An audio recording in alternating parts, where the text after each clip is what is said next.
एक बार एक पंसारी के पास एक सुंदर हरा तोता था जो मधुर गाता और वाक्पटुता से बोलता था। यह तोता न सिर्फ मनमोहक साथी था बल्कि दुकान का उत्कृष्ट रखवाला भी था। वह हमेशा सतर्क रहता, ग्राहकों से मित्रवत बातें करता, उन्हें खुश रखता और पंसारी की बिक्री बढ़ाता था। एक दिन जब पंसारी दोपहर के खाने पर गया था और तोते को दुकान की निगरानी सौंपी थी, अचानक एक बिल्ली चूहे का पीछा करती हुई दुकान में घुस आई। डर के मारे तोता जोर से फड़फड़ाया, जिससे गलती से शेल्फ से बादाम के तेल की कई बोतलें गिर गईं। बोतलें टूट गईं, जिससे दुकान का फर्श तेल से भर गया और तोता भी तेल में नहा गया। कुछ देर बाद पंसारी लौटा और देखा कि दुकान अस्त व्यस्त है, फर्श तेल से लथपथ है और तोता शर्मिंदा सा एक कोने में बैठा है। गुस्से में आकर पंसारी ने तुरंत पूरी ताकत से तोते के सिर पर मार दिया।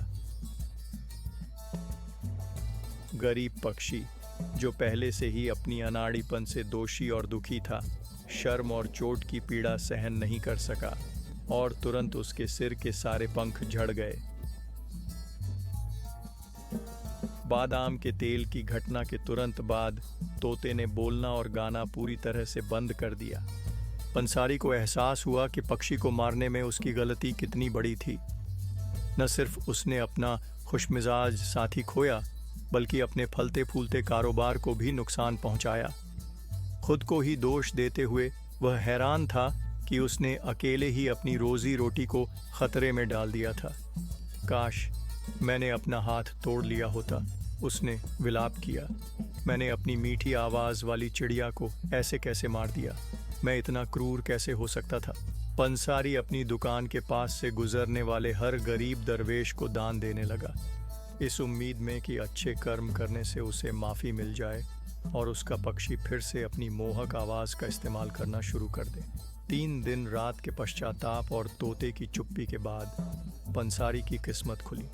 एक गंजा दरवेश दुकान में आया और तुरंत तोता बोलने लगा, क्या आपने भी बादाम के तेल की बोतलें गिरा दी?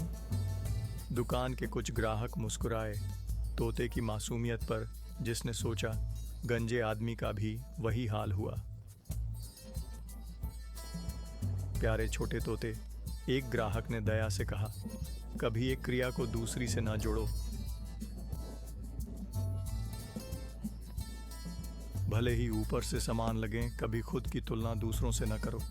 सच में कुछ भी वैसा नहीं जैसा दिखता है।